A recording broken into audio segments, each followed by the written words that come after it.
لا إله إلا الله محمد رسول الله لا إله إلا الله محمد رسول الله لا إله إلا الله محمد رسول الله لا إله إلا الله محمد رسول الله.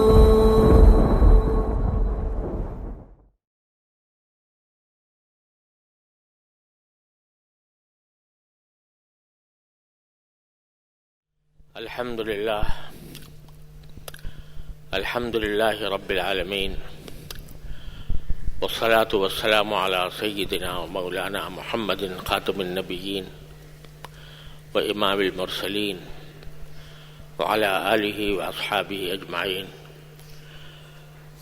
أما بعد، فأعوذ بالله من الشيطان الرجيم. بسم الله الرحمن الرحيم. ألهاكم التكاثر حتى زرتم المقابر كلا سوف تعلمون ثم كلا سوف تعلمون كلا لو تعلمون علم اليقين لترون الجحيم ثم لترونها عين اليقين ثم لتسألن يومئذ عن النعيم. صدق اللہ العلی العظیم. میرے محترم بزرگوں اور دوستوں اور بھائیوں، السلام علیکم ورحمۃ اللہ تعالی وبرکاتہ.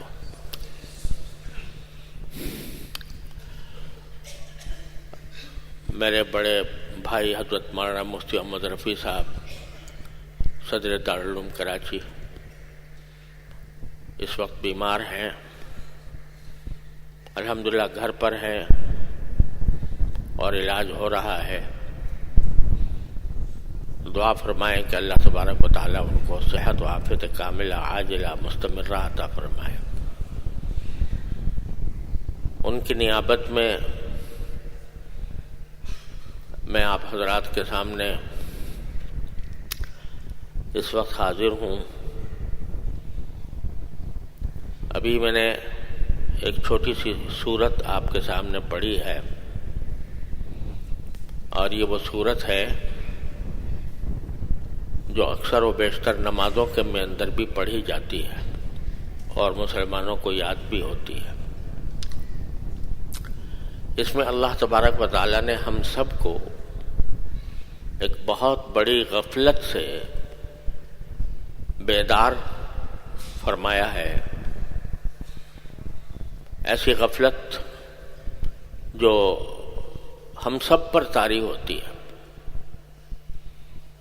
کسی پر زیادہ کسی پر کم، لیکن ہم سب اس سے غافل رہتے ہیں.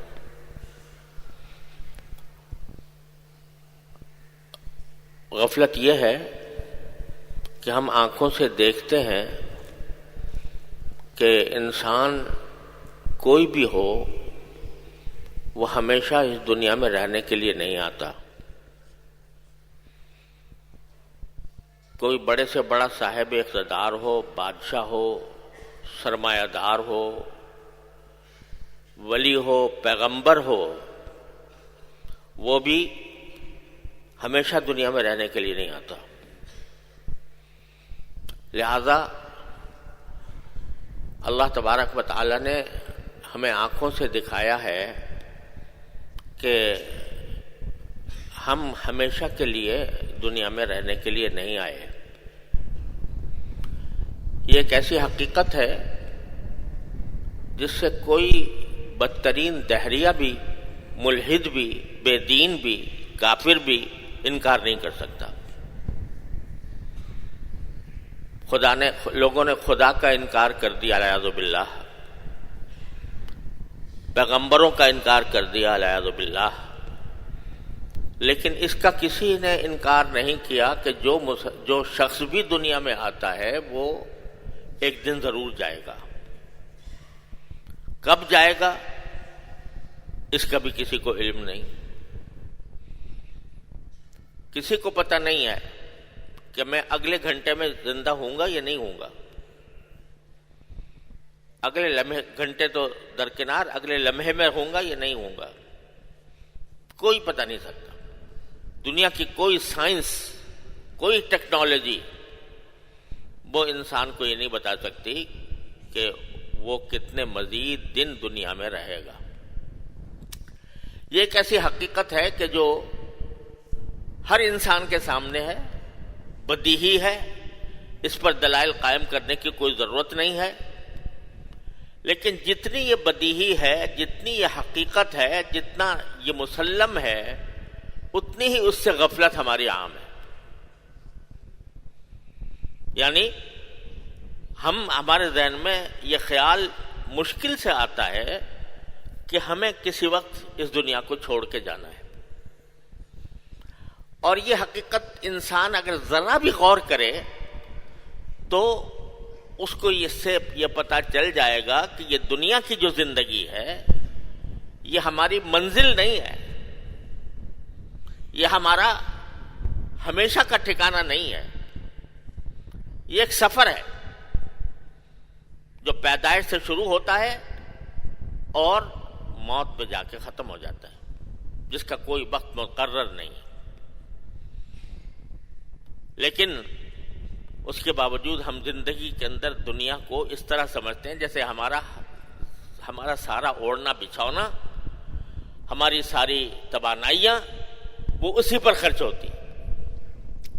ارے بھائی، ایک شخص دنیا میں آیا اور اسے ہر حال میں جانا ہے، کسی نہ کسی وقت جانا ہے، تو اس سے بات معلوم ہو رہی ہے کہ یہ سفر ہے اور منزل کچھ اور ہے۔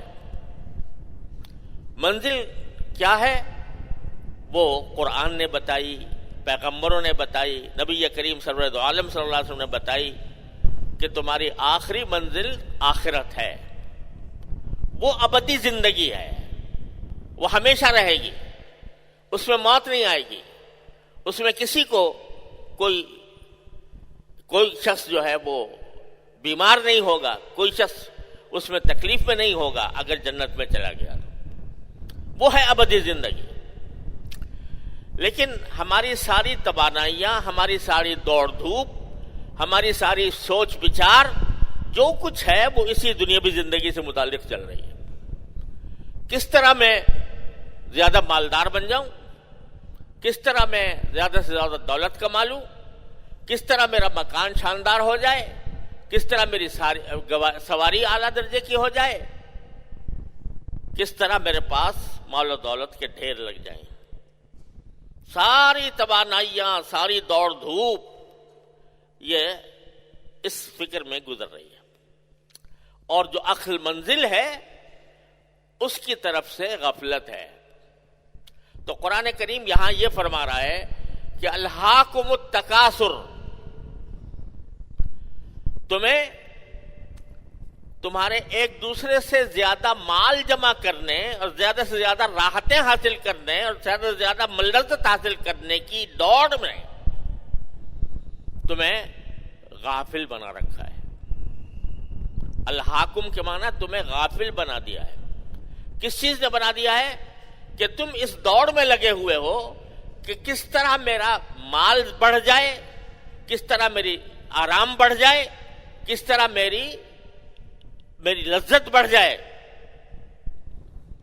ساری تمہاری دوڑ دھوپ اس پر لگی ہوئی ہے، اور جو اصل منزل ہے اس سے تم غافل ہو گئے ہو۔ الہاکم التکاثر، ایک دوسرے سے آگے بڑھنے کی فکر نے تم کو غافل کر دیا ہے۔ حتی زرتم المقابر، یہاں تک کہ اسی دوڑ دھوپ میں، اسی فکر میں، اسی سوچ بچار میں آخر کار تم قبروں تک پہنچ جاتے ہو۔ ہم خود اپنے آنکھوں سے، ہاتھوں سے کتنوں کو مٹی دیتے ہیں، کتنوں کو جنازے اٹھاتے ہیں، کتنے لوگوں کو ہم اپنے آنکھوں سے دیکھتے ہیں کہ وہ بعض اوقات نوجوانی میں چلا گیا، بچپن میں چلا گیا، آنکھوں سے دیکھتے ہیں، مٹی قبروں میں اتارتے ہیں اور مٹی دیتے ہیں، لیکن کبھی بس یہ خیال ہوتا ہے کہ چلو یہ چلا گیا، بس ایک دن مجھے بھی جانا ہے، ایک دن مجھے بھی یہی حالات پیش آنے ہیں، کوئی اور میری نماز جنازہ پڑھائے گا، کوئی اور مجھے قبر میں رکھے گا، کوئی اور مجھے مٹی دے گا۔ اس کا خیال ہاتھ جھاڑ کر یہ خیال جھاڑ کے ہم قبرستان سے چلے آتے. تو قرآن کہتا ہے کہ الہاکم التکاثر حتی زرتم المقابر، تمہیں ایک دوسرے سے بڑھنے کی فکر نے غافل کر دیا ہے. غافل کس چیز سے کر دیا ہے؟ آخرت سے، اپنی اصل منزل سے، اپنے اصل وطن سے تمہیں غافل کر دیا ہے، یہاں تک کہ تم قبرستانوں تک پہنچ جاتے ہو. حتی زرتم المقابر. اللہ تعالیٰ نے فرمایا قرآن کریم میں کہ ارے بھائی، ہم نے تم کو جو دنیا میں بھیجا تھا وہ اصل میں تمہارا اصل مقصد تھا بندگی. ما خلقت الجن والانس الا لیعبدون. جنات اور انسانوں کو ہم نے صرف ایک کام کے لیے پیدا کیا کہ وہ ہماری بندگی کریں. بندگی صرف جو چند ظاہری عبادات ہیں ان کی حد تک محدود نہیں ہے. بندگی کے معنی یہ ہے کہ انسان جہاں بھی ہو وہ اپنے آپ کو اللہ کا بندہ سمجھے، اور جس جگہ بھی کام کر رہا ہو وہاں وہ اللہ تبارک و تعالیٰ کے احکام کا پابند ہو. انسان صرف مسجد میں مسلمان نہیں ہے، بازار میں بھی مسلمان ہے، حکومت کے ایوانوں بھی مسلمان ہے، گھر میں بھی مسلمان ہے، دوستوں عزیزوں سے تعلقات قائم کرتے وقت بھی مسلمان ہے. اور ان تمام چیزوں کے لیے اللہ تبارک و تعالیٰ نے نبی کریم سرور دو عالم صلی اللہ علیہ وسلم کی سنت ہمارے لیے ایک مشعل راہ بھیج دی ہے. تجارت کرو تو کیسے کرو، گھر والوں کے ساتھ ملو تو کیسے ملو، حکومت کرو تو کیسے کرو. دنیا کی جتنی انسان کی حاجات ہیں اور جتنی دنیا کے اندر انسان کام کرتا ہے ان سب کے بارے میں روشنی عطا فرما دی نبی کریم سرور دو عالم صلی اللہ علیہ وسلم کے ارشادات اور آپ کی تعلیمات میں. لقد جاءکم من اللہ نور و کتاب مبین. تمہارے پاس اللہ کی طرف سے یہ نور آ گیا ہے. کون سا نور؟ نبی کریم سرور دو عالم صلی اللہ علیہ وسلم کی تعلیمات کا نور، آپ کی سنت کا نور، آپ کے ارشادات کا نور، آپ کے قول و فعل کا نور، اور ساتھ میں کتاب مبین آ گئی ہے یعنی قرآن کریم. تو تمہیں اس دنیا کی ظلمتوں میں روشنی کہاں سے ملے گی؟ روشنی ملے گی سرکار دو عالم صلی اللہ علیہ وسلم کے قول و فعل میں، آپ کی تعلیمات میں، آپ کی ہدایات میں. لہذا تم زندگی کے جس شعبے میں بھی ہو، کوئی بھی کام کر رہے ہو، تمہارے لیے نبی کریم صلی اللہ علیہ وسلم کی سنت اسوہ حسنہ ہے. تاجر ہو تو تجارت کس طرح کرو؟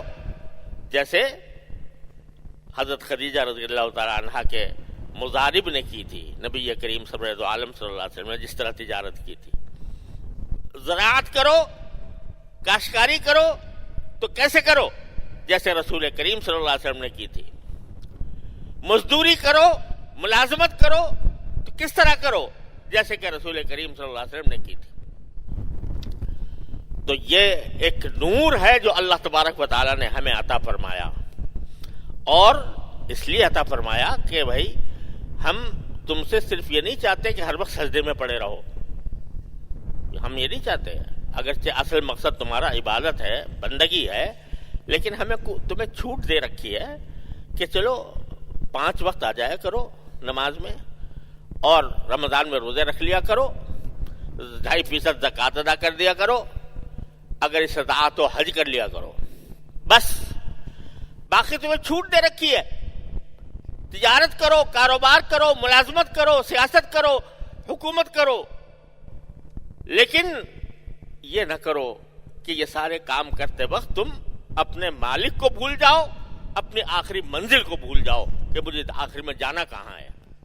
اکبر الہ آبادی مرحوم کہتے ہیں کہ وہ کہتے ہیں کہ چاہے کسی بھی مشغلے میں ہو تم اللہ کو نہ بھولو، اللہ کو یاد رکھو، اللہ تعالیٰ کے سامنے پیش ہونے کو یاد رکھو کہ مجھے اپنے ہر قول و فعل کا جواب دینا ہے ایک دن اللہ تبارک و تعالیٰ کی عدالت میں. اس کو نہ بھولو. لیکن تمہیں تو ہم نے چھوٹ دے دی تھی کہ جاؤ چلو کاروبار کر لو، جاؤ چلو کاشتکاری کر لو، جاؤ چلو ملازمت کر لو، جاؤ چلو نکاح کر لو، بیوی بچے بھی رکھو، یہ ساری باتیں کی جو ہم نے تمہیں اجازت دی تھی، تم نے اس کا ناجائز فائدہ اٹھایا۔ ناجائز فائدہ کیا اٹھایا؟ کہ ساری دوڑ دھوپ تمہاری اسی ایک حد تک گم ہو گئی اور مجھے بھول گئے۔ تو تمہارے یہ الہاکم التکاثر، یہ تکاثر یعنی ایک دوسرے سے زیادہ دولت، زیادہ راحت، زیادہ لذت حاصل کرنے کی فکر نے تم کو غافل کر دیا ہے، یہاں تک کہ اسی حالت، غفلت کی حالت میں قبرستان تک پہنچ جاتے ہو۔ الہاکم التکاثر حتی زرتم المقابر، کلا، باری تعالیٰ فرماتے ہیں ہرگز نہیں، یہ جو روش تم نے اختیار کر رکھی ہے یہ ہرگز تمہارے لیے نقصان فائدہ مند نہیں ہے۔ سوف تعلمون، زیادہ دور کا وقت نہیں ہے کہ تمہیں ان قریب پتہ لگ جائے گا۔ کیا پتہ لگ جائے گا؟ کہ یہ ساری دوڑ دھوپ جو میں نے کی تھی یہ کچھ بھی نہیں ہے۔ ثم کلا سوف تعلمون، دوبارہ دہرایا۔ پھر ہم کہتے ہیں کہ ہرگز ایسا کام نہیں کرنا چاہیے، ان قریب تمہیں مزید پتہ لگ جائے گا۔ کلا سوف تعلمون، ثم کلا سوف تعلمون، اور کلا لترون الجحیم، آنکھوں سے دیکھ لو گے جہنم کو، ضرور دیکھ لو گے جہنم کو۔ اور ثم لتسألن یومئذ عن النعیم، اور پھر ہم نے دنیا میں جو تمہیں نعمتیں دی تھیں، تمہیں صحت دی تھی، تمہیں طاقت دی تھی، تمہیں رزق دیا تھا، تمہیں اللہ تبارک و تعالیٰ کے فضل و کرم سے تمہیں اپنے اہل و عیال دیے تھے، بیوی بچے دیے تھے، دوست احباب دیے تھے، تمہاری آنکھیں دی تھی، تمہیں کان دیے تھے، تمہیں ناک دی تھی، تمہیں ہاتھ پاؤں دیے تھے۔ یہ جتنی نعمتیں ہم نے تمہیں دی تھیں ان میں سے ہر نعمت کے بارے میں تم سے پوچھا جائے گا کہ ہماری دی ہوئی اس نعمت کو کہ تم نے کیسے استعمال کیا۔ یہ جو فرما رہے ہیں نا کلا سوف تعلمون، یہ میں نہیں کہہ رہا، یہ کوئی مجھ جیسا عاجز بندہ نہیں کہہ رہا، یہ احکم الحاکمین فرما رہے ہیں کہ ان قریب تمہیں پتہ لگ جائے گا کہ جن چیزوں کے اندر تم محو تھے، جن چیزوں کے اندر تم نے اپنی زندگی برباد کر رکھی تھی، ان کی کوئی حقیقت نہیں تھی۔ آپ دیکھو ذرا انسان کی زندگی پر جو کتنے دور گزرتے ہیں، جب بچپن کا وقت ہوتا ہے، قرآن کریم نے اس کو بھی کوئی چیز چھوڑی نہیں ہے۔ ان الحیات الدنیا لہو ولعب وزینۃ وتفاخر بینکم وتکاثر فی الاموال والاولاد۔ تمہاری زندگی ذرا شروع سے دیکھو کیا تھی۔ جب بچے تھے چھوٹے سے تو تمہیں پتہ ہی نہیں تھا کہ دنیا کیا چیز ہوتی ہے۔ جس ماں کے پیٹ سے پیدا ہوئے، جس کمرے میں پیدا ہوئے، اسی کو اپنا ساری دنیا سمجھتے تھے۔ اگر اس وقت کسی بچے سے کہا جاتا کہ یار تو جس چیز کو اپنی ساری دنیا سمجھ رہا ہے یہ تو کچھ بھی نہیں ہے، یہ پوری دنیا تو 24,800 میل ہے، تو بچہ اس کو کہتا ہے مذاق ہو رہا ہے میرے ساتھ، تو اس کو کبھی خیال بھی نہ آتا کہ دنیا اتنی بڑی ہوتی ہے۔ اس وقت تو اپنی ماں چاہیے، اس کو دودھ چاہیے، بس اور کچھ نہیں۔ اور ذرا بڑا ہوا تو اب کھیل کود میں لگ گیا، اور کھیل کود میں وہ محو ہے، مزہ آ رہا ہے۔ کائے میں مزہ آ رہا ہے کہ ایک دوسرے کے پیچھے دوڑ رہے ہیں، کوئی پکڑ گیا کسی کو، کوئی پیچھے رہ گیا، کوئی جیت گیا، کوئی ہار گیا۔ جو جیت گیا وہ بہت خوش، جو ہار گیا وہ بڑا غم مغموم، میری دنیا لٹ گئی۔ میرے والد ماجد قدس اللہ تعالیٰ سرہ فرمایا کرتے تھے کہ مجھے اپنے بچپن کی بات یاد آتی ہے کہ ایک ہمارے بچپن میں ایسا کھیل ہوتا تھا، بالکل بچپن میں، کہ یہ سرکنڈے ہوتے تھے نا، وہ کسی ڈھالدار چیز پر ایسے نیچے بہاتے تھے، گراتے تھے، ایک ڈھال ادھر ہے ایک ڈھال ادھر ہے۔ میں نے ایک سرکنڈا گرایا، دوسرے میرے ساتھی نے دوسرا سرکنڈا گرایا، جس کا سرکنڈا پہلے پہنچ گیا وہ جیت گیا اور اس نے دوسرے کے سرکنڈے قبضے میں کر لیے. تو کہتے میں اپنے بڑے تائزاد بھائی تھے ان کے ساتھ میں یہ کھیل کھیل رہا تھا. تو وہ ماہر تھے اس کھیل کے اندر. میں والد صاحب کبھی کھیل کی طرف توجہ ہی نہیں ہوئی. تو وہ کہتے ہیں وہ ماہر تھے. تو ایک مرتبہ کیا ہوا کہ وہ سارے جیت گئے اور میرے سارے سرکنڈے قبضے میں کر لیے اپنے. تو کہتے ہیں مجھے اس وقت یاد ہے کہ ایسا زبردست صدمہ ہوا جیسے میری کائنات لٹ گئی. کائنات لٹ گئی, ایسا صدمہ ہوا. اب یاد آتا ہے تو سوچتا ہوں یار کس چیز کے اوپر میں اپنے آپ کو اتنا لٹا ہوا سمجھ رہا تھا کہ سرکنڈے جو ہے وہ دوسرا لے گیا جس کی کوئی قیمت نہیں, اس کے اوپر بھی میں اتنا رنجیدہ تھا. تو جب بڑا ہوتا ہے تو یاد آتا ہے یار میں کون سے کھیل کھیلا کرتا تھا اور اس میں کس طرح مجھے مزہ آتا تھا, کس طرح نہیں. میرا ایک نواسا ہے, وہ ایک دن کھیل رہا تھا ایسے ہی, پتہ نہیں کیا کھیل رہا تھا کچھ. تو میں نے ایسے ہی اس کو چھیڑنے کے لیے پوچھا کہ تم یہ کیا کر رہے ہو؟ کہ جی کھیل رہا ہوں. تو میں نے کہا تمہیں مزہ آتا ہے اس میں؟ تو کہنے لگا جی بہت مزہ آتا ہے. تو میں نے کہا یہ اس میں کیا مزہ ہے تمہارے؟ کہنے لگا جب آپ چھوٹے بچے تھے تو آپ کو بھی مزہ آتا تھا کہ نہیں آتا تھا؟ تو وہ کہتا ہے مجھے باقی خیال ہوا کہ بھائی بات تو ٹھیک کر رہا ہے کہ اس قسم کے کھیلوں میں اسے مزہ آیا کرتا تھا. آج ہنسی آتی ہے, آج اس کے اوپر بعض اوقات صدمہ ہوتا ہے کہ میں اس زمانے میں اگر ان کھیلوں کے بجائے تعلیم حاصل کر لیتا کچھ تو شاید کچھ فائدہ ہو جاتا. لیکن اس وقت مزہ ہی اس میں تھا, مگن ہی اسی میں تھا, اسی کو دنیا سمجھے ہوئے تھا. آگے بڑھا تو پتا ہوا چلا کہ کچھ بھی حقیقت نہیں تھی. تو میرے والد ماجد قدس اللہ تعالیٰ سرہ فرمایا کرتے تھے کہ جب وہاں پہنچیں گے اللہ تبارک و تعالیٰ کی بارگاہ میں تو خوب سمجھ لو, یقین جانو, یہ جو جائیدادوں کے اوپر جھگڑے ہوتے ہیں کہ فلاں نے جائیداد پر قبضہ کر لیا, میں صدمے سے چور ہو گیا, یہ اس وقت پتہ چلے گا کہ یہ سرکنڈوں سے زیادہ بے حقیقت چیز تھی. وہاں جا کے پتہ لگے گا. کلا سوف تعلمون, وہاں جا کر تم کو پتہ لگے گا, ضرور پتہ لگے گا. 2 مرتبہ قرآن نے فرمایا تاکید کے ساتھ, تکرار کے ساتھ, کلا سوف تعلمون ثم کلا سوف تعلمون. اس وقت تمہیں پتہ لگ جائے گا کہ یار میں جس کے اوپر میں لڑائیاں کیا کرتا تھا, جس پر مقدمہ بازیاں کرتا تھا, جس کے اوپر میں ایک دوسرے کے حقوق پر ڈاکے ڈالتا تھا, اس کی کوئی حقیقت نہیں تھی. وہاں پر جا کر صحیح سب پتہ چلے گا. تو آج تمہیں ان چیزوں میں مصروفیت اتنی ہو گئی ہے, مشغولیت اتنی ہو گئی ہے, صبح سے لے کر شام تک اسی فکر میں پڑے رہتے ہو, تو اس نے تمہیں حقیقت سے غافل کر رکھا ہے.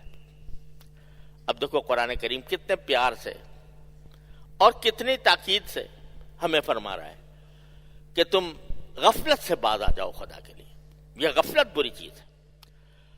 ایک مرتبہ اگر دل میں یہ یقین اور یہ بھروسہ پیدا ہو جائے کہ جو کچھ میں کر رہا ہوں, جو کچھ میں کہہ رہا ہوں, وہ میرا مالک مجھے دیکھ رہا ہے اور اس کا انجام مجھے بھگتنا ہے. اگر جو چیز میرا مالک دیکھ رہا ہے وہ اس کی مرضی کے مطابق ہے تو پھر تمہارے لیے فروح و ریحان و جنت و نعیم, تمہاری ابدی زندگی خوشگوار سے زیادہ خوشگوار جو تم نے کبھی تصور میں نہیں کیا ہوگا. ما لا عین رأت ولا اذن سمعت ولا خطر علی قلب بشر. ایسی نعمتیں تمہیں وہاں ملیں گی کہ جو کبھی آنکھ نے دیکھی نہیں, کسی کان نے ان کا تذکرہ نہیں سنا, کسی انسان کے دل پر اس کا واہمہ بھی نہیں گزرا, وہ ملیں گی. اور اگر خدا نہ کرے ہماری یہ قول و فعل یہ اللہ تبارک و تعالیٰ کی مرضی کے خلاف ہوئے تو اس وقت اللہ بتائے فَأُمُّهُ حَاوِيَةٌ, اس کا ٹھکانہ وہ گڑھا ہوگا. وما ادراک ما ہی نار حامیہ، دہکتی ہوئی آگ ہوگی، بھڑکتی ہوئی آگ ہوگی۔ تو اس حقیقت سے تم غافل ہوئے بیٹھے ہو کہ میں ایک دن جاؤں گا اور میرا انجام اللہ تبارک و تعالیٰ کے قبضے قدرت میں ہوگا، میرے اعمال تولے جائیں گے، میرا حساب کتاب ہوگا، مجھ سے پوچھا جائے گا کتنا حلال کمایا تھا، کتنا حرام کمایا تھا۔ تو اس وجہ سے یہ اگر غفلت دور ہو جائے، اگر آدمی ایک مرتبہ یہ سمجھ لے کہ مجھے اللہ تعالیٰ کے پاس جانا ہے، تو اپنے موجودہ حالات کو درست کرے، حلال کی فکر کرے، حرام سے بچے، اور جہاں اگر فرض کرو نہیں بچ پا رہا کسی وجہ سے، تو کم از کم اللہ سے رجوع تو کر لے، یا اللہ مجھے معاف کر دے، یا اللہ مجھے معاف کر دے، اے اللہ مجھے صحیح راستے پر چلا دے، اے اللہ مجھے نبی کریم صلی اللہ علیہ وسلم کی سنت پر عمل کرنے کی توفیق عطا فرما دے۔ یہ کہنے میں کیا جاتا ہے؟ اللہ تعالیٰ کے سامنے جاتے ہوئے یہ باتیں پیش کرنے میں کیا تکلیف ہوتی ہے، کیا مقصد ہوتا ہے؟ ہر شخص روز ہر نماز کے بعد مانگا کرے، اے اللہ مجھے تقوی عطا فرما دے، اے اللہ مجھے اتباع سنت کی توفیق عطا فرما دے، اے اللہ مجھے سیدھے راستے پر چلا دے، اے اللہ میری سمجھ ٹھیک کر دے، میرا عمل ٹھیک کر دے۔ یاد رکھو کہ اگر اس طرح بندہ دعا مانگے تو کم از کم غفلت دور ہوگی، اور اللہ تعالیٰ سے ممکن نہیں ہے کہ یہ دعائیں رد کر دے، یہ دعائیں رد نہیں ہوں گی انشاءاللہ۔ اس کا اہتمام کرے ہر انسان تو انشاءاللہ زندگی درست ہو جائے گی، غفلت سے نجات مل جائے گی۔ اللہ تبارک و تعالیٰ اپنے فضل و کرم سے ہم سب کو غفلت سے نجات عطا فرمائے، اور آخرت کے لیے فکر دلوں میں پیدا فرما دے۔ وآخر دعوانا الحمدللہ۔ سبحان اللہ والحمد للہ ولا الہ الا اللہ واللہ اکبر۔ سبحان اللہ والحمد للہ ولا الہ الا اللہ واللہ اکبر۔